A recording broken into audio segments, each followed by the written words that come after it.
The thing that gets in most people's way of achieving their hopes and goals and dreams more than anything else in their entire life is paradoxically themselves. And the problem is that they can't see how they're doing it because they lack self-awareness. Now, this is a question that I wish I got more often. How do I be more self-aware?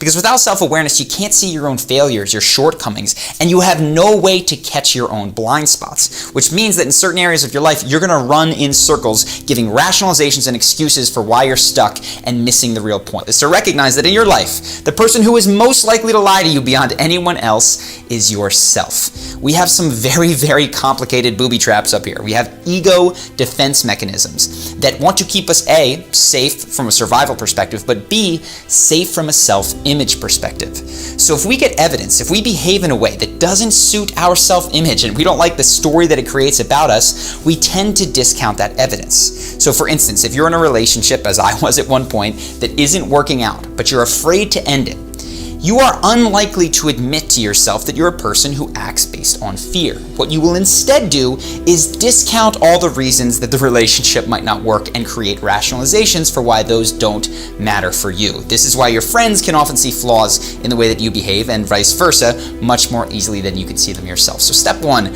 recognize that in all sorts of emotionally charged areas of your life, you're likely lying to yourself. We block ourselves from ever being able to be honest in the first place because we feel so much pressure to immediately act with integrity. The way to deal with this, weirdly enough, is to give yourself permission to live in paradox, to admit that you really should do something and then go, you know what, but I'm not going to. And for me, for instance, this was something that was true. I felt morally obligated for probably years to stop eating meat. And the point is that I had to live in paradox for a long time before I was able emotionally of making that leap to doing what I felt was morally right for me. And the same is going to be true of you. So give yourself permission to be first honest and to live for a period of time without putting that into action. So now that we've done that, what I would like you to do after this video, you can even start right now, is to make a list. And you're going to call this list self-image. And on this list, you're going to write in this order things that you are. The point is, on the one hand, when we describe what we are, we tap heavily into our own identity, the way we would like to see ourselves. But when we describe what we do, we are driving down to more of how we spend our time. In fact, that's a great thing to write there. I spend my time doing X, and write out the things you do in your day. That is a better example of who you are than the way that you see yourself, unfortunately.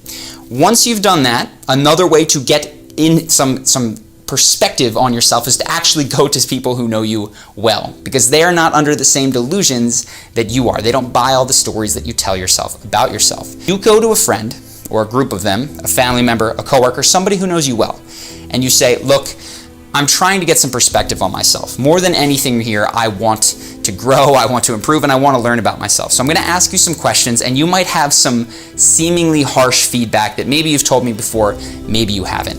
And you're going to ask them, for instance, compared to other people that you know, what is something that I struggle with? Or in what ways am I hypocritical? And I'll list a number of these questions, but these are tough questions for them to answer because they don't want to offend you, and they're tough questions to hear the answers to.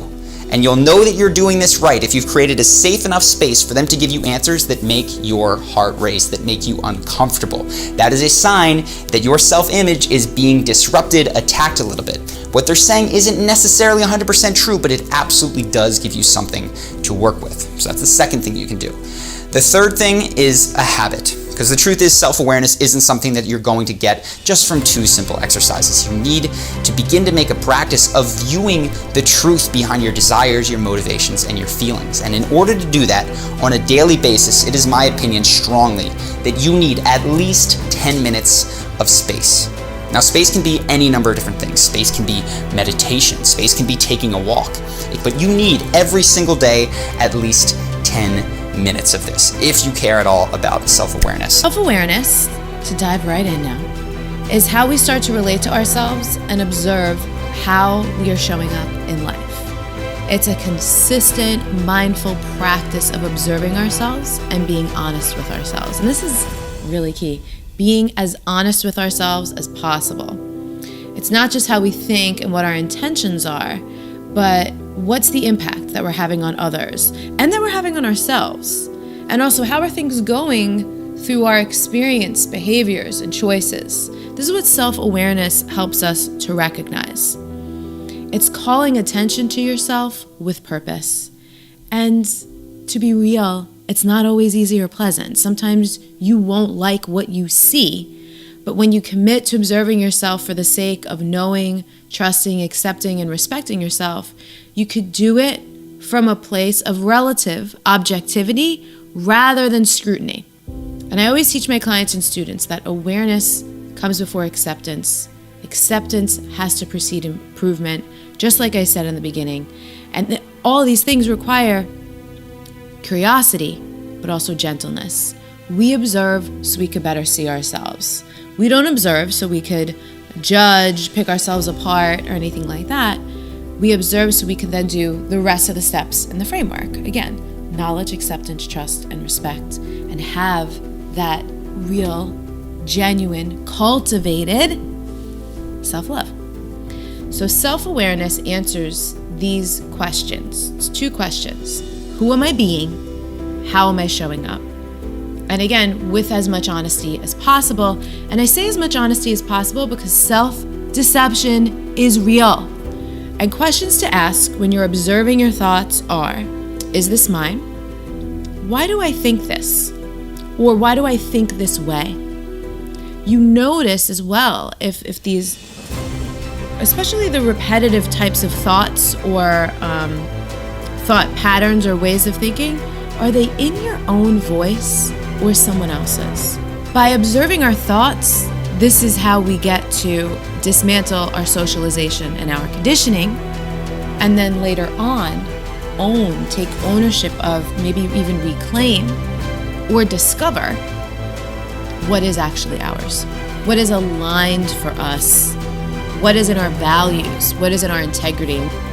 One of the biggest aspects of self-awareness is being able to observe ourselves with as much accuracy as possible, but 100% accuracy is not a thing because we've all got filtering systems that distort our perceptions. This is why I love to use this lens of emotional maturity and looking at the emotions. Self-love is a practice. It's ongoing. It's something you're going to be cultivating over the course of your entire life. You'll be up and down with it. Sometimes you'll have energy and bandwidth for it. Sometimes you won't.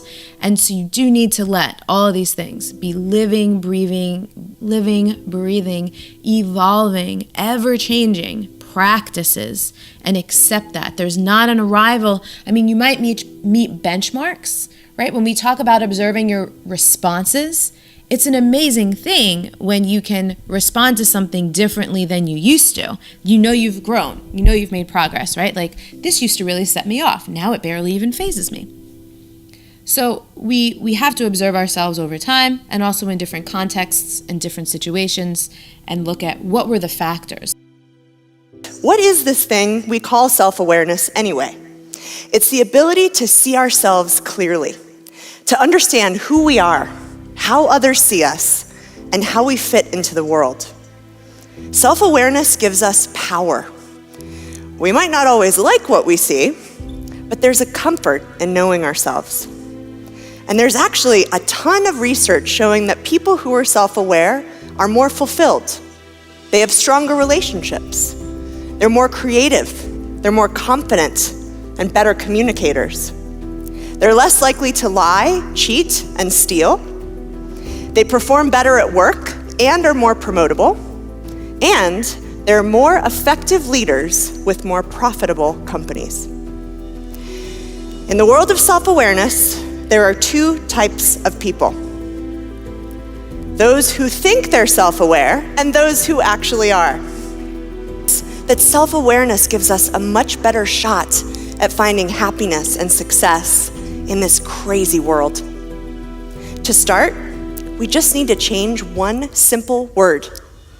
Change why to what. Why questions trap us in that rearview mirror. What questions move us forward to our future. As human beings, we are blessed with the ability to understand who we are, what we want to contribute, and the kind of life we want to lead. Remember, our self-awareness unicorns had nothing in common. except a belief in the importance of self-awareness and a daily commitment to developing it. That means we can all be unicorns. The search for self-awareness never ever stops. Life goes on. It's up to us to choose to learn and grow from our mistakes and our tragedies and our successes. One of the best quotes I've ever heard on this subject is from Rumi. He said, "Yesterday, I was clever, so I wanted to change the world. Today, I'm wise, so I'm changing myself."